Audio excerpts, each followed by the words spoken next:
My name is Tina Swithin. I am the founder of One Mom's Battle, but I am also a proud member of the National Safe Parents Coalition. And I've written an open letter to family court judges, but truly this could be addressed to any family court professional who has a hand in deciding whether or not a child is safe. For anyone who plays a role in determining child custody schedules or anything having to do with child safety. Dear family court judge, I understand that you are frustrated by what you deem to be a high conflict case. Please know that it only takes one person to create a high conflict situation. I am not creating conflict. In fact, I am conflict avoidant to a fault. I just want peace. But more than that, I want to protect my children. The person I fell in love with was a facade.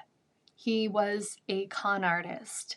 The person I fell in love with never actually existed. An abuser does not show up on the first date and verbally degrade you, not even the third date or the fifth date. An abuser does not begin to psychologically abuse you during your courtship. And if they do, it is so subtle that you would not even consider it to be abuse. I did not consider it to be abuse. The irony here is that you are falling for his story. You are falling for the facade, just like I once did.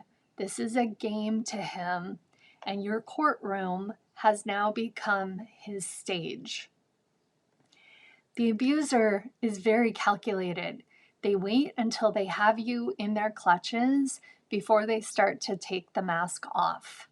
Sometimes it slips, sometimes it's not even intentional. It's only then that you begin to see glimpses of their true colors. I did not see behind the mask until I was completely trapped. I was isolated, dependent, and in a fog.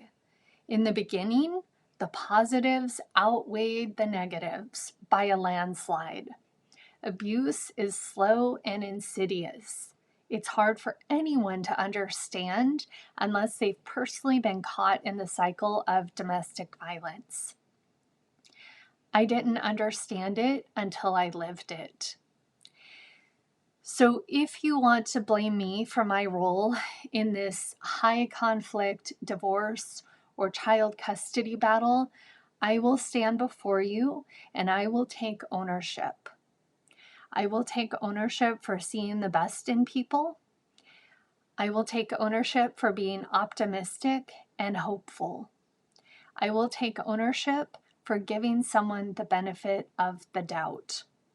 I will take ownership for being forgiving and kind-hearted.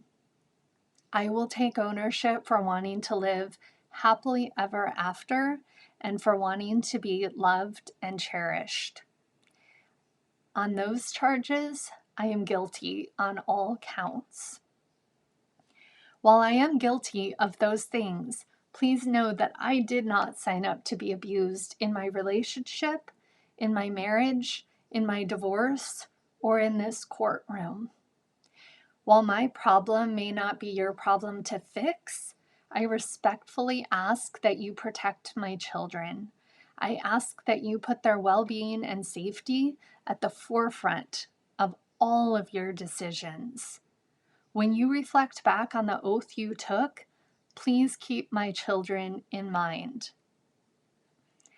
I know you've seen my children's beautiful faces in the photographs that my ex-husband submitted to the court. His sole purpose in submitting these photos was to bolster his narrative. I know it's very confusing because their sweet, happy faces in those photographs don't align with the narrative that I have presented to the court, and I would love the opportunity to explain. The man you see in Exhibit R23 through R34 is the father I hoped he would be. That is the father I wanted for our children. That is the father our children crave. The father of our children, that is who he is when a camera is recording. That is the father our children have in the months prior to a court date. The father our children have when there are witnesses, such as friends, family members, strangers in a coffee shop, or family court professionals. Your Honor, the man you see in Exhibit R23 through R34 is the father our children deserve. But please know, the man in these photos is the facade that I fell in love with. Your courtroom is now his stage. For him, this is about winning. For me, it's about protecting our children. So I ask you to focus on his actions, not his words. I ask that you prioritize child safety, emotional safety, physical safety, and psychological safety. Not just my children, but children everywhere.